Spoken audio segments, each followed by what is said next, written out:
shall write these things down. Do I start? Take a sip of tea, guys. Why not? This podcast is sponsored by Co-work Jamaica. Peppermint tea. Good. Oh gosh.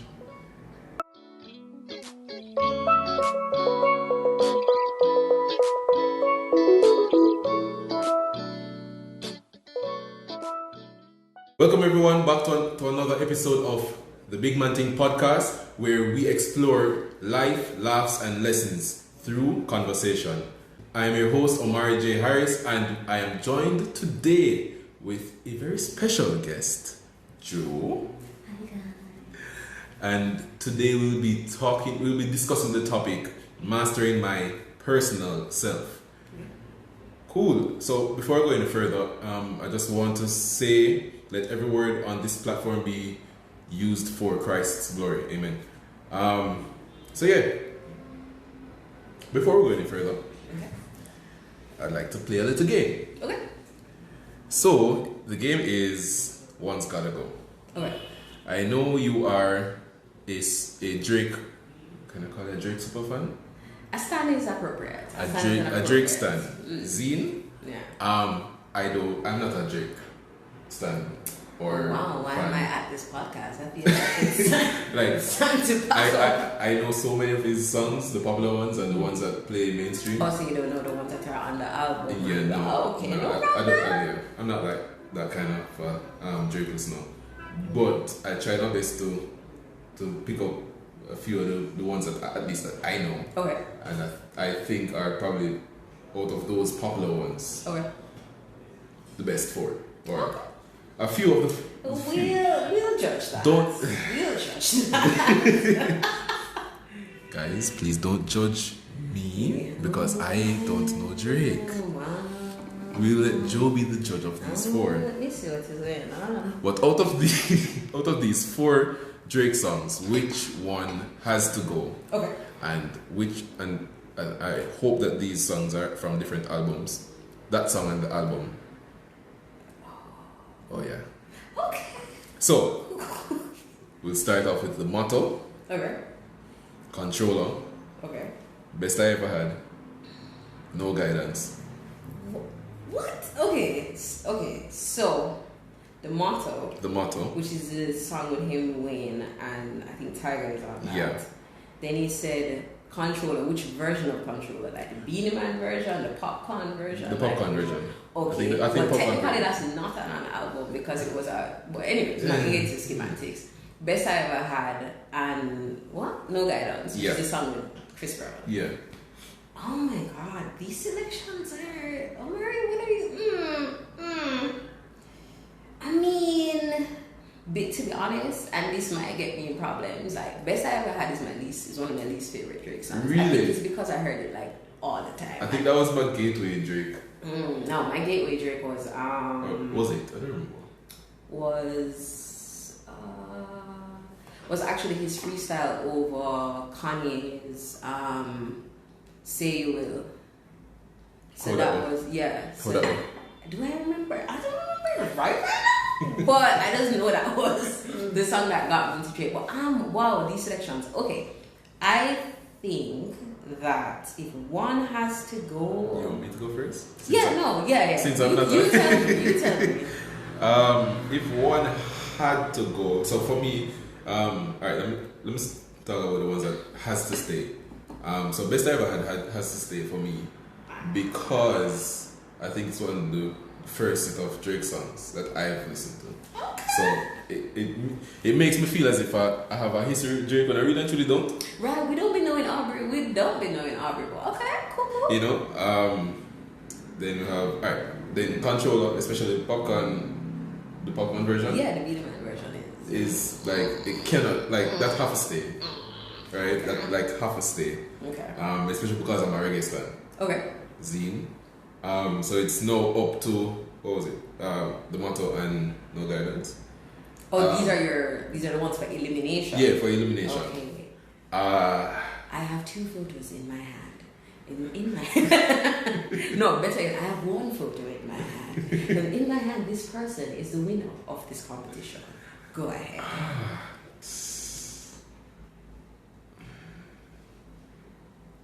I really like. In selection, you're rough, but anyways. I really like No Guidance because it's like really fun for like the times where it is now. But whose song is it though? Is it Drake's song or Chris Brown's song? Right. Because Drake only had he starts the song, but like whose song is No Guidance? Isn't it Chris Brown's song? If we want to use semantics, is it Chris Brown's song? I don't know. I think it was listed as a Drake song. Actually, I think it said featured Chris Brown. All right, I'll go the motto.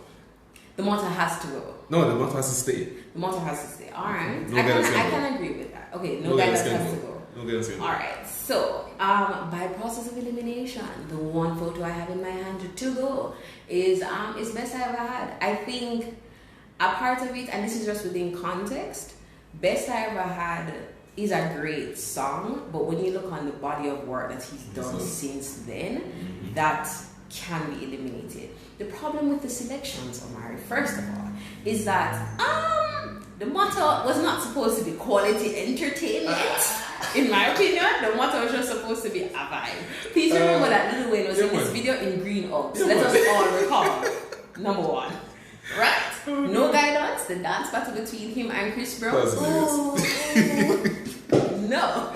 Right? So, if you take the gimmicks out of it, I think you're really... based off of that, based on even that logic, I think best I ever had can stay there.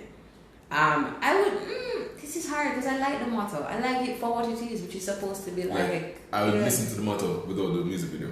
Yeah. It's just supposed to be a vibe. A lot of Drake songs, it's kind of like Versace. I'm not here for Versace, but Versace is a vibe song. It is. So I'm just gonna throw a cog in the wheel and say my song of choice at this point is To Go. I don't know. I think best I ever had should stay. It's between Motto and Controller to go, simply because they have that same kind of energy. But then I guess Motto can go. That's my final choice. Motto can go. Alright. Yeah. Alright, cool. So after much deliberation, this is like half the podcast. We can end it now. The verdict has been passed. Aubrey Graham for president. We find you guilty on the charge of XYZ. Yeah. Alright, cool. So let's get into it. So as I said, I'm Jomarie J, and you are. I am short. Okay, no.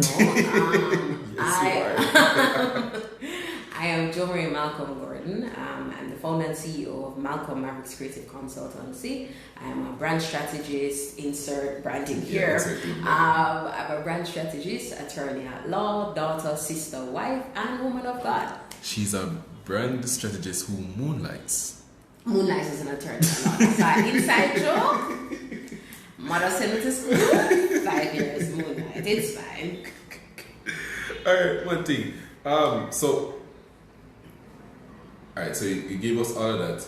Mm-hmm. Who are you as I'm going to use the brand strategist, Jomarie, as the main Jomarie to cover today's topic? I think that and like everybody else except for all of Jomarie. Let's use all of Jomarie. Okay, so all of me loves all of you. Anyways, So what allows me to speak on this conversation? I mean, brand strategy is really about communication, personal growth, and personal. I don't know if it's my professional vocation, but more so my personal vocations that allow me to speak about these things. So I am that friend who everybody comes to with all of their stuff. To kind of iron out and figure out what the next steps are. So the strategist component, I guess, is what allows me to connect people to their goals and aspirations and dreams, because we take it from I want to do this to what is the actual plan to get there. And outside of that, I just have a vested interest in personal development, to be honest. I think that it's something that it's so important, and it sounds very cliche to say that because it's personal development, but a lot of people don't take this time to develop themselves in the way they should. I think we go through the rigors of going to school, getting a job, but along that way, not a lot of people stop to say, is this what I want to do, or how is this serving me? So that's how I am now in this space to talk about it. Thank you. You're welcome. Thank you for answering the question that I was trying to get out. Nice. Yeah. All right, cool. So we're discussing the topic of mastering my personal self, right? Okay. How do you define mastering your personal or getting to know oneself? So them exam question here, not ready. But anyways, here we go. Speaking of exams, you have to put in the work. When you're preparing for your exam, sometimes you have to co-work with other persons. Yes. Today's episode is powered by Co-work JA. They gave us this lovely branded cup and room and space and venue and ambiance. So yeah. Big up Co-work JA. Anywhere they are, which is right here. Alright. I just love how this podcast is going at this moment. Okay, so your question was, how do I define personal mastery? Okay, so there are two schools of thought. There is one school of thought that says that personal mastery is about self-control and demonstrating enough emotional intelligence to navigate whatever scenario you're in. So that's one component of it. The other component is where you're pretty much, think of it in the context of beginner, intermediate, mastery. So before I can even tackle what the mastering of personal self is, we have to first be aware of what our self, or what is our personal. I think personal self is a little redundant. So let's try and think of it in the context of who we are. So before we master who we are, we need to know who we are. Because I think of master as you're that person who's just fiercely yourself. You're not susceptible to being influenced or easily influenced by other people. You're just exactly who you are. But before we get to mastering that, we need to get to self-awareness. That's the first step. So at the beginner stage, this is where you start to look at, okay, who is Jomarie as a person? What do I like? What don't I like? What am I into? What propels me forward? What are my belief systems? What are the things I stand for? When you've done that self-work, then now you can step into how are you refining that, or Malcolm Gladwell's 10,000 hours, which he speaks about in terms of how do you master something. But in terms of yourself, this is where you now start to dig deeper and start to drill into, okay, I know what I like, I know what I don't like. But a more important question is, how does this position me in the world? Or what does this mean in terms of what I bring to the table? So when I think of mastery now, I think of, okay, you've done the self-work, you've made an assessment of what it is that you stand for, who you are, who is Jomarie, in answering that question. And then mastery now is what are the building blocks needed to take you to that next level. So this is where now anybody who comes to know you or speaks about you, there is a consistency, there's a sense of, this is somebody who they know exactly who they are. Now the problem with answering that question in a way, because it's going to sound a little wrong there, it's going to sound a little circumlocutory, is the fact that no, we're going to leave it alone. Circumlocutory definition. Circumlocutory definition is pretty much going around in a circular motion. Yeah. Root word, please. Cool, right? Using a sentence. So the challenge with answering that question, in my opinion, when I thought about it, is you first have to address who you are. Mastering who you are has a lot of facets for different people, but I think the core thing is developing a greater sense of self-awareness. And that to me is where you start before you even venture to master who you are. Okay, so seeing that we have to begin to know ourselves before we can venture into mastering who we are. Right. Because it don't make no sense you try to practice or master things that you don't even have possession of. Right.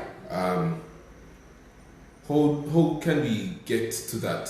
Let me read it. It's not how, it's why. Okay. Why is it then important to, well, you said it, why it's important to identify. What I think, okay, so how we can look at it is the importance of self-mastery, right? So let's break it. Please to break down why it's important to master, to begin to know oneself in order for us to then master oneself. Okay, so the importance starts from, if you don't know who you are, people will define it for you. Quote. Right? Quote, the quote thing? Jazz. Right? Wow. If you don't define it, people will define it for you. And the problem with that and the danger with that is, if this is not something that you personally ascribe to, think of it in the context of a reputation. Personal branding is what people say about you when you're not in the room. If you don't know who you are, you will have no benchmark, no measuring stick to really balance that against. So that's why it's important to start with who am I and what you're projecting and how exactly you're positioning yourself in society. But even simpler than that, the reason you don't want people to define it for you is that it might come off as being disingenuous, it might come off as not being your authentic self, and so you need to step out and be like, okay, Jomarie, if anybody calls her name, if anybody says anything about her, what exactly is being said? What is the consistency? What do you want to be said? So that's another important factor, that you want to ensure that when people are speaking about you, you agree with the story that is being told. I like what you said, this was one of the factors, so I'm going to let it continue. Yeah. But just to kind of... If I remember what I said. Yeah. Just kind of round off or give more of a direction. What factors or what other factors do you think prohibit us to from understanding who and grasping the importance of knowing who we are? Wow, it's a loaded question. Thank you for your question. I'm happy you asked. Right. It's like giving you a very, what do you call it? Like a pageant response. Like, yes, thank you. I gathered my thoughts. Thank you for this question. Good evening, ladies and gentlemen. Good evening, Jamaica. The importance, just to make sure I get the question right, the importance, or rather, what are the things that are prohibiting people? Yes, the factors that are prohibiting persons from. Major thing is, let's take it back to, a lot of people don't know who they are without certain considerations, and I'm going to break that down. When you were a child, you had no opinions, you had no beliefs, you had nothing. What would have happened over time is your guardians, parents, friends, family would have influenced your perception of things and would have influenced your experience. When you actually became an adult, or you could start to question those things or start to challenge those things, most people haven't done that self-work to see, okay, I know this is my experience and this is my past and this is where I'm coming from, but is this really who I am as a person? One experience that I can think of is when we're in law school one day, it was undergrad. So we're in a class and the teacher asks this question of how many of you don't want to be lawyers, which I found quite wild, because I'm like, if they spend hundreds of thousands of dollars, people just be here not wanting to be lawyers, and people raise their hands. And I sat there, and when persons explain, they're like, oh, my mother wanted me to do this, or my father wanted me to do this. And 9 out of 10 times, it's usually there is a parent or somebody trying to live vicariously through you that determines your identity. So bringing it back into context now, one of the roadblocks is there's an identity crisis. There is I don't know who I am outside of my parents telling me to go and do law, for example. I'm going to use that narrative and continue. So I don't know why I'm outside of that. What I do know is I love to draw, I love to sing, I love to dance, but society tells me that these things are not professions, society tells me these things are not careers. So I'm not going to really step into my true self, I'm going to step into the self that is socially acceptable. So this emphasis placed on what society wants or what society is dictating is a roadblock. The identity crisis that is driven by you not really knowing who you are outside of your parents controlling what you're doing, that is another factor. And then ultimately, for some people, it's a traumatic experience. It's who they are, their identity has now been defined by something that happened to them in their past, and they haven't been able to get over it. So think of a person who is an introvert. So I consider myself an ambivert. So I'm both. Yeah? Depending, like if 10 people know me, 10 people do know me by the way. 10 people know me, and you cut down the middle, 5 people are going to be like, Jomarie is very quiet, very shy, very reserved. And the other 5 people are going to laugh at those 5 people and say, well, that don't make any sense because Jomarie is a very talkative person. What that actually boils down to is there's a comfort level that comes from being around certain people or communicating a certain personality. And so it boils down to how are you really defining that. And so the roadblock for some people, the point I was making, I was trying to bring it right back.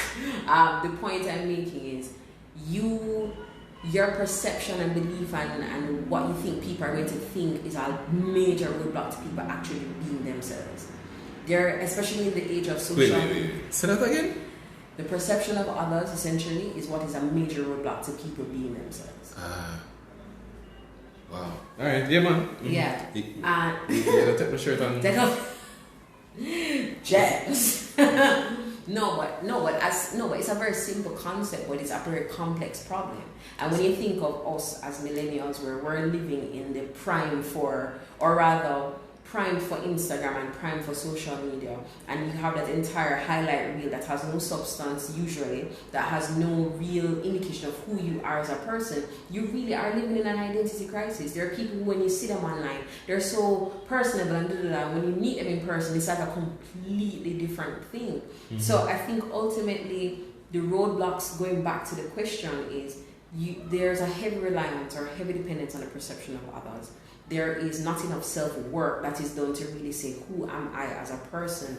And on top of that, with that identity crisis, you find that you might really have a challenge in just communicating who you are. Because this concept is very complex, and I'm trying to simplify it, given, of course, the constraints of time. But if nothing else, if you remember nothing else from the podcast, what I want people to understand is there is value in knowing who you are, because if you allow people to define it for you, then you'll forever be living in somebody else's reality and not your own.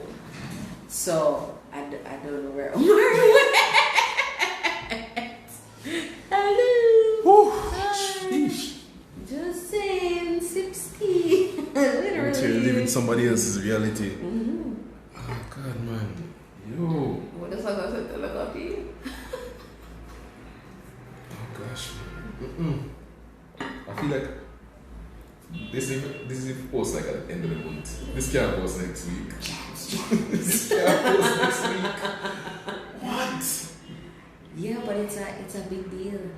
And let me tell you something. When you talk to people, when you have conversations, especially with people our age, and you ask them about themselves, they don't know the first place to start. I mean, the whole notion of introducing yourself, even that, when you think of how you introduce yourself, you ask me who I am.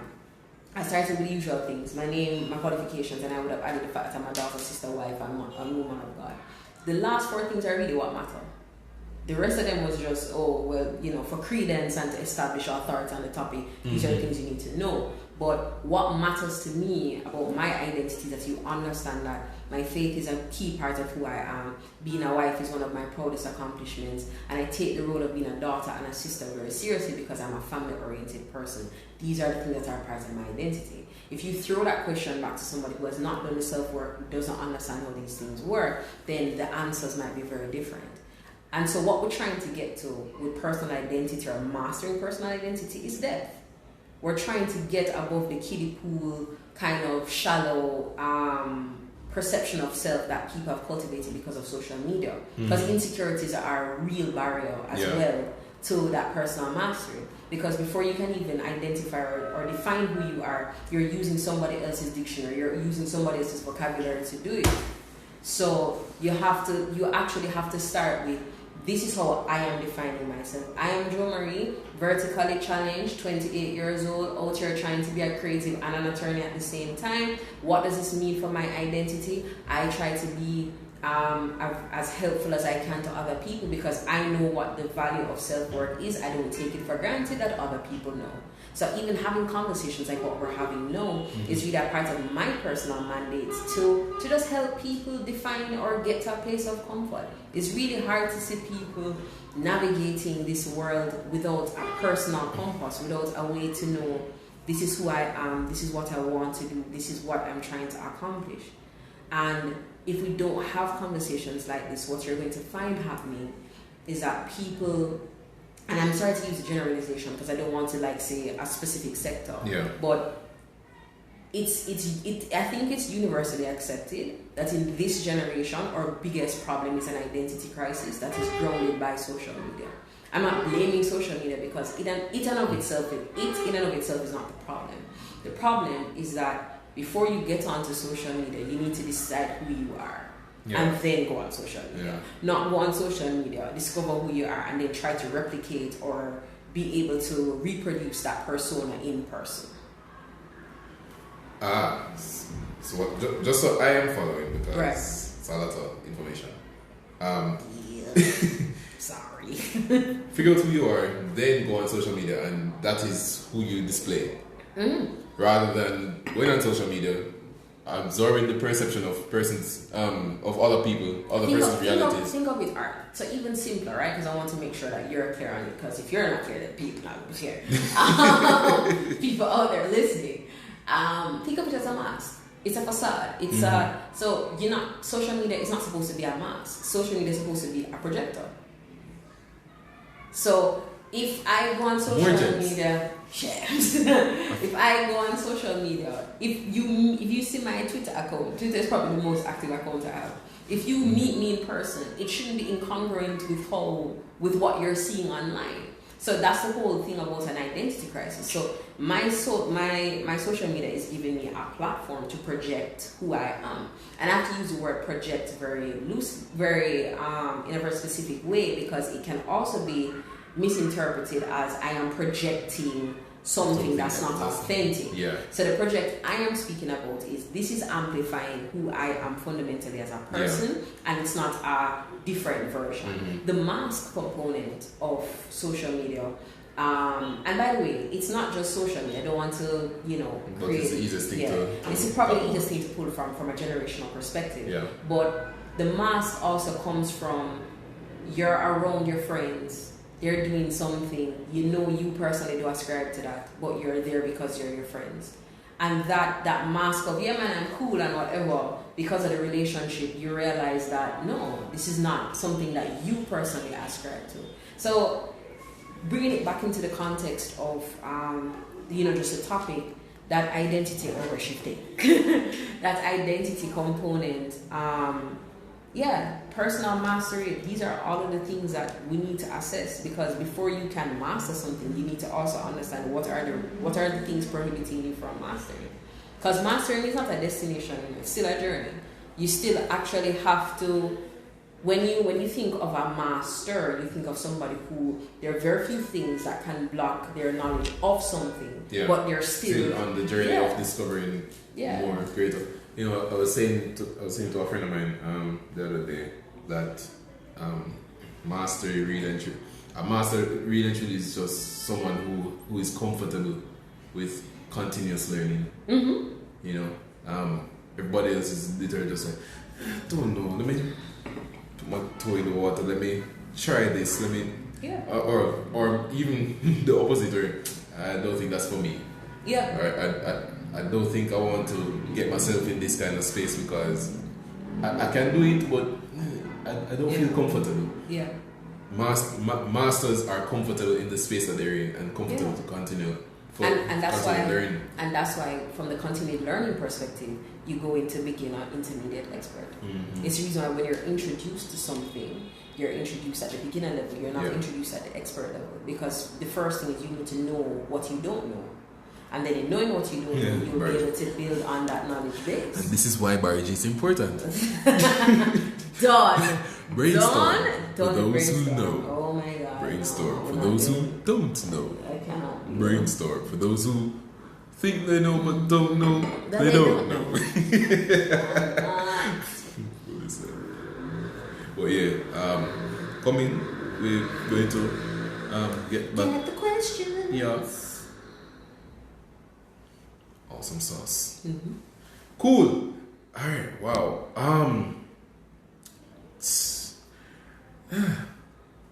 All right. So we've spoken about the factors that can lead to persons not actualizing their their own personal growth. Right. And the importance of actually, identifying these factors. Right. Okay. How is it that these factors now will affect the individual and the individual's life in terms of the people around them, the relationships that they keep, their professional life? How is it that these factors will then affect the individual, affect me, affect you? Okay. And specifically, positively or negatively? Specifically, what factors are you referring to? I just want to make sure. Alright, so we can do the three factors that you just mentioned, which would be let's see if I'm learning. One, it's actually quite traumatic. Mm-hmm. It's very difficult. Oh, so those factors, okay. The factors that you just listed. Two, we live in the perspective of the reality of other persons. Mm-hmm. And three, I don't know if they will. No problem. You remember either. Let's bring it back. No, Okay.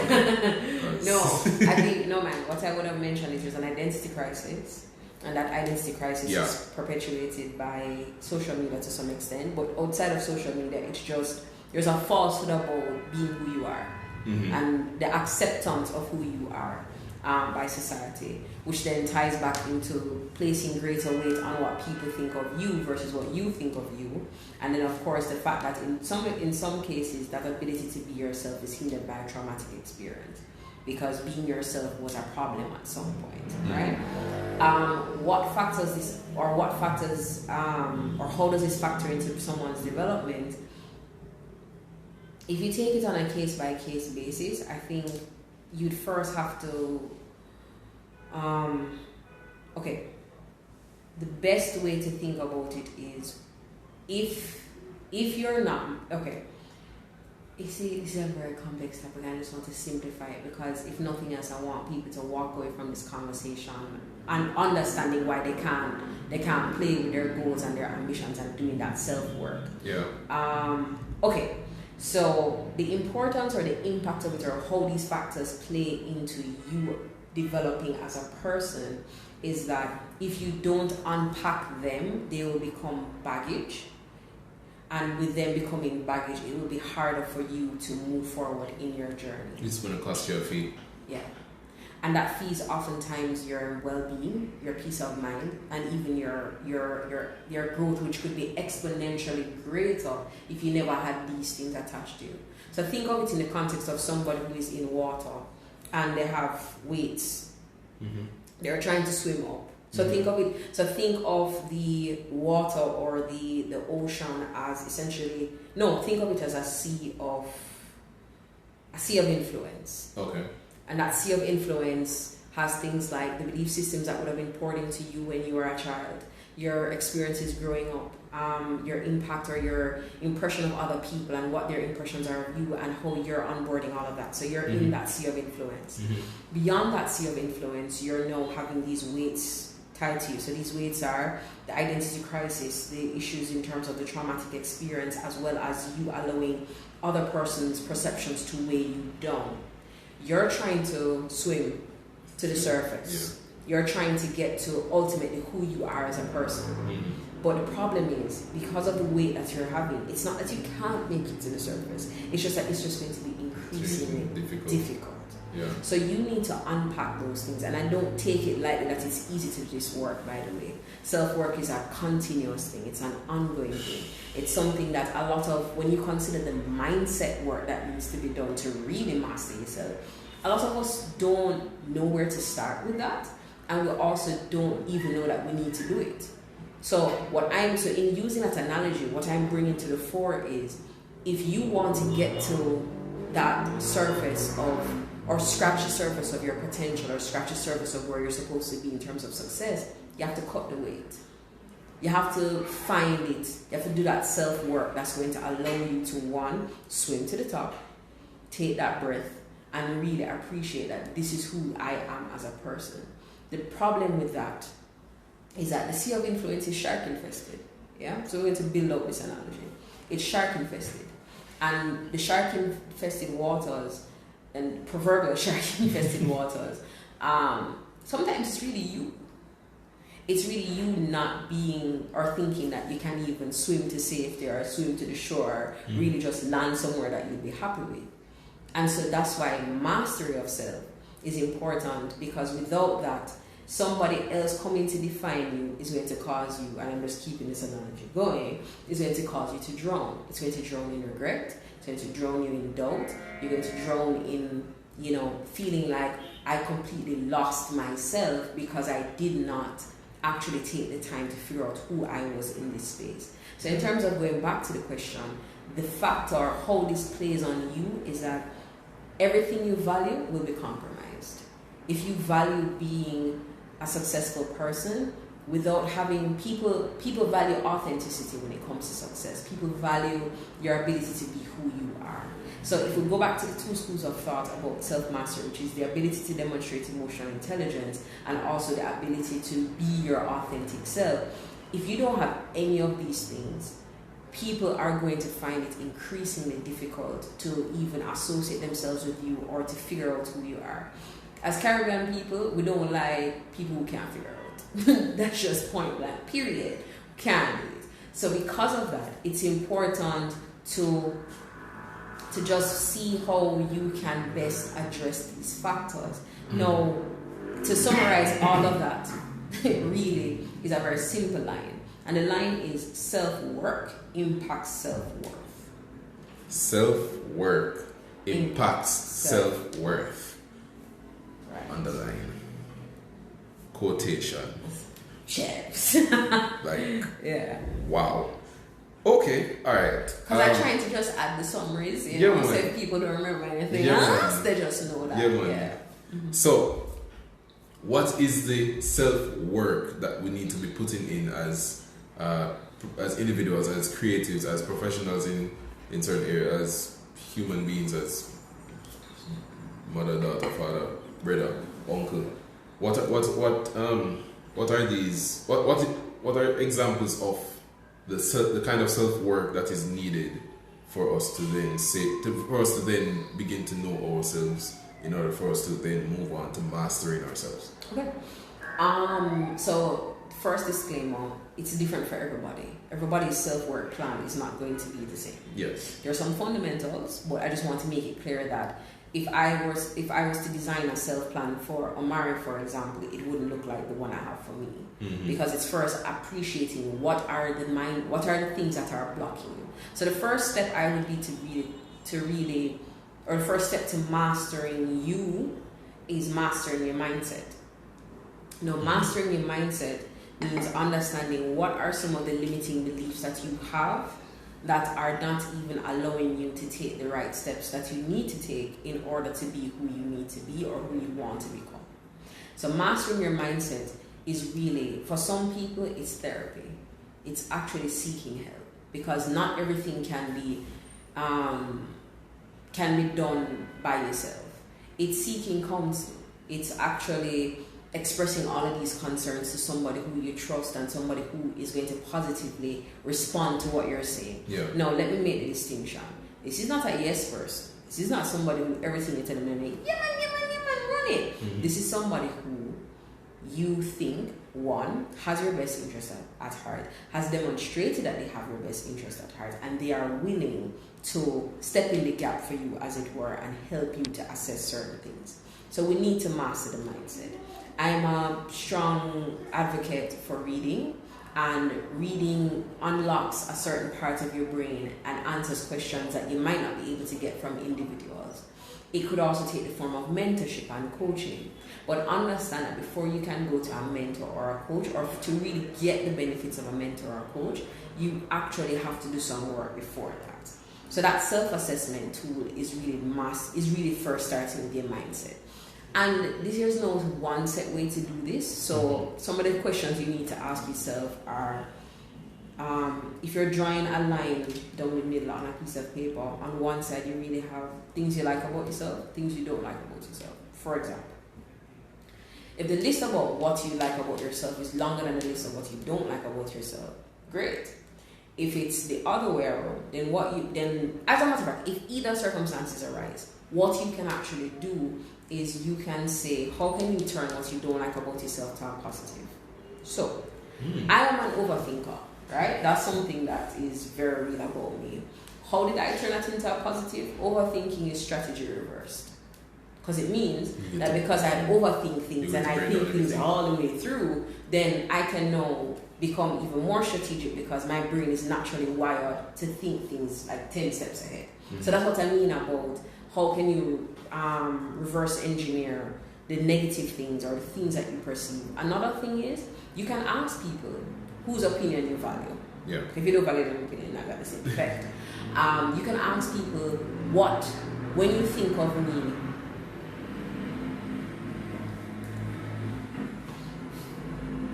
yeah, you can ask people to basically do a brand audit, or even though you can ask you to do a brand audit. No, I was about to put it back because I realized I didn't contextualize that statement at all. It's an audit, it's not a brand audit. I call it a brand audit because that's what I do in my vocation. But do an audit, like say, hey, what do you think of me? What are 5 words that come to mind when you think of me? And you'll be surprised because a lot of what we need to do to master ourselves is really hidden in our limiting beliefs. So I have a question. You spoke earlier on we are when it is that we're not able to identify why we're not growing personally. One of those factors was that we rely heavily on the perception of other people. Right. However, you're now saying to me that, all right. Oh, I see what you're saying. Okay, so let me explain what the parallels are. You inviting people into your space to evaluate you is different from you allowing people to simply or flippantly make assessments. So let me make that even a bit clearer. Okay. One person said, Omari, I don't like the way you talk. You, as a result, decide to look here, no podcast, no key, no public speaking, no one, because what? One person who, if we were to profile this person, plays no great role in your life, you're never going to see them again. But because one person has said this to you, you've essentially shrunk into this sense of doubt, or there's an insecurity now. Yeah.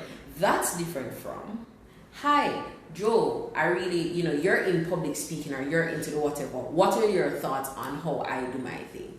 Now, if I am somebody whose opinion, 1, you value, and 2, I am able to give you constructive feedback, then that's different. So the difference between the two is really, 1 is constructive, 1 adds value, 1 is able to propel you forward, and 1 is more often than not coming from a malicious place or a place of not really there to help you any at all. So that's the distinction between you allowing one person's opinion or even a group of people to impact your development versus somebody who is bringing something constructive and pouring into you positively. Wow. So that's really the difference. Yeah. All right. What was the question that we were answering before though? The question we were answering before, I mean, we did the factors and the positivity, but then you would have brought it back to the self. What's the work? The right. For so we did the self-work, mastering the mindset. We spoke about the fact that how we got here is the fact that inviting people to evaluate you and to do the audit. Yes. So these are just a few things, but honestly, guys, the main work that needs to be done is assessing your limiting beliefs. We all have them.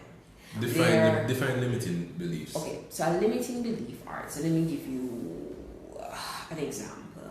A limiting belief for me is that if I do a podcast, I won't know what to say, how to say, or what topic I'd be able to cover.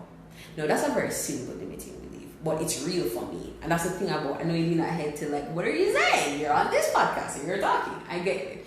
But you have to understand, the very nature of a limiting belief is that 99% of the time it's irrational. You get what I'm saying? This is somebody. So if I remember when I was being asked to MC something, I was like, no, I can't do this. I can't speak in public. That doesn't make any sense. But then when you check my track record, yes. What are you saying? your whole attorney and you went to court and you spoke in front of strangers every single day. You do public speaking pretty often, and on top of that, you are like always be talking, so I don't, you know, what are you saying? But that's the thing. That's why it's self-limiting.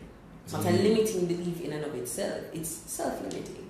Meaning that it's something that you have taken on. There are people who have similar self-limiting beliefs, don't get me wrong, but it's something that it is so crippling for you that if you said it to somebody, they'd probably be like, but I don't see that, or I don't get why that's an actual limitation, because in your mind, this is something that you're naturally good at. And that brings me to another tool to answer to another way in which you can build on personal mastery. You need people to hold a mirror up to you.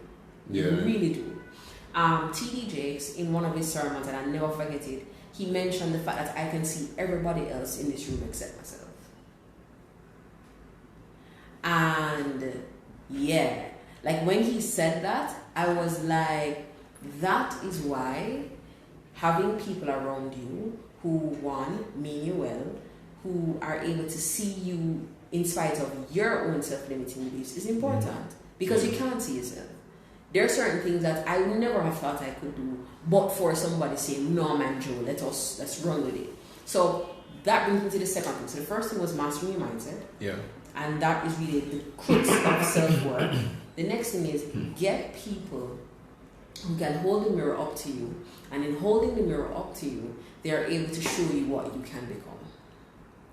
Because they're not hindered by the self-limiting beliefs you have. They're not hindered by your perception of lack and, you know, not having an abundant kind of life. They're looking at it as, I see you as a blank canvas with multiple possibilities, and so I'm going to tell you that you can do anything you can do within reason, or you can do anything that you're actually prepared for and aligned with. Yeah. So get those people in your life that can really help you with that. And lastly, really just knowledge. The beauty about the times we're living in is your answers to the questions that are really about self. You're not the first person who's asked them.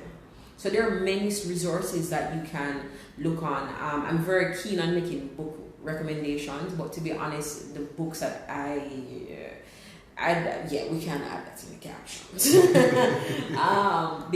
But anything that you really want to know, because let me explain what I mean by that. Self-motivation and motivational content, I think, is very personal. Okay. So just to give an example, my husband loves Jim Rohn, I prefer Les Brown. It has nothing to do with the content. It's just that Jim Rohn's voice, after a little bit, kind of manage. So, but the point is, because motivational content, in my opinion, is so personal and it's something that you should, it should speak to you specifically. So I can read a book, recommend a book to you, you think the book is trash. It's the bigger point I'm making is seek the knowledge that you're looking for. The type of answers to the questions that you have, that if you don't have immediate people in your surroundings, you don't have a mentor, you don't have a coach, you don't have somebody who can tell you, just seek it out. Go on Google, find the books. If you're not into books, find videos, find podcasts like Big Man Thing.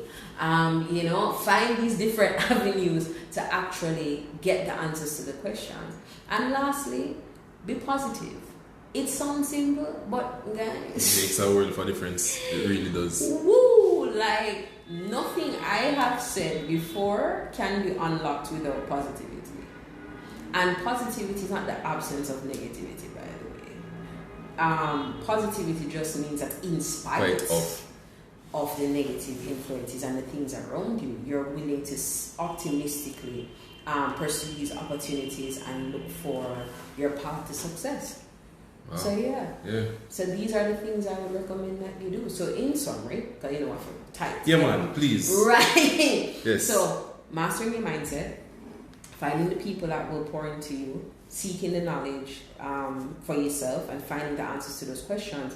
And lastly, just to be positive. Yeah. And what fuels your positivity? You want to ensure it's sustainable. You want to ensure that it's something that's not superficial. So there are people who use likes and shares and engagement on social media as a positive reinforcement. understand that that's fleeting. What you need to find to personally motivate you, it has to be intrinsic. It has to be so impenetrable that even when other people, you know that meme with a dog that's like in a burning room and he's just sipping the tea like, okay, this is fine. Yeah, man, everything's fine. You need to have that kind of intrinsic motivation that even if you're in that burning room, you're still like, no, there's perspective. It's warm, not in Canada, not cold. There's a way to spin it into something positive. So hot dog. And we sip this tea at this moment. Yes. Oh, whoa. I think I just had an overload in terms of the sheer amount of information. The people don't. Just the sheer amount, not to mention the quality. This is what happens when you ask an attorney to speak. Yeah, I feel like this episode was just your podcast. What are we saying? What are we waiting on? I don't. Guys, we're just gonna sip the cold power tea. You mean one that's probably empty by now? Mine not empty. It's a lot. But wow. Whew. What do I say after this? I think it's time we just pack up. Rasheen would be so proud. Big up Rushcam. Anyway, Z. By the way, I find it very difficult to say Rushcam. No, I call him Rasheen. We've had this conversation. He can be Rushcam to the world, but I call him Rasheen. Rasheen is his name. Mm-hmm. I went to Rum Festival. I didn't get to go Saturday because of the thing that I told you about. Yeah. So I went this Sunday and I was like, yo, look at him doing him thing on TV food stage, right? I did not curse. That was not a bleep. Zine. Them come at the right time still. But yeah, I saw him at CB Foods on stage and him just doing him thing and the person's like, Rushcam, can I take a picture? And I'm like, no, his name is just Rashid, right? Mm-hmm. But yeah, oh snap, I have 5 minutes left. So it really is time to pack up. So thank you again, Joe, for coming to today's episode, having this conversation. It's very, very important conversation. I think it is that I may have to just have another series separate so we can literally unpack everything. Let me just add really quickly, there's a lot to share on this topic. A whole lot. Yes, I didn't want, as much as it feels like an overload, as I said, key things, the importance of value or really mastering yourself is just, you don't want anybody to define it for you. And I'd like to thank Jomarie for giving me this platform and opportunity to speak. I'm very proud of him and this podcast, and he has motivated me to get my life together for my own podcast. So we're going you getting your life together when I feel like I am in shambles. No, we're growing, we're becoming, as Michelle Obama would say, we're co-working.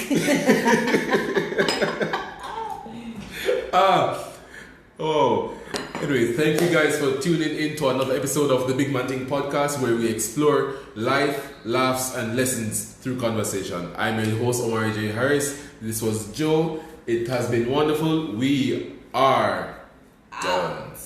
Bye.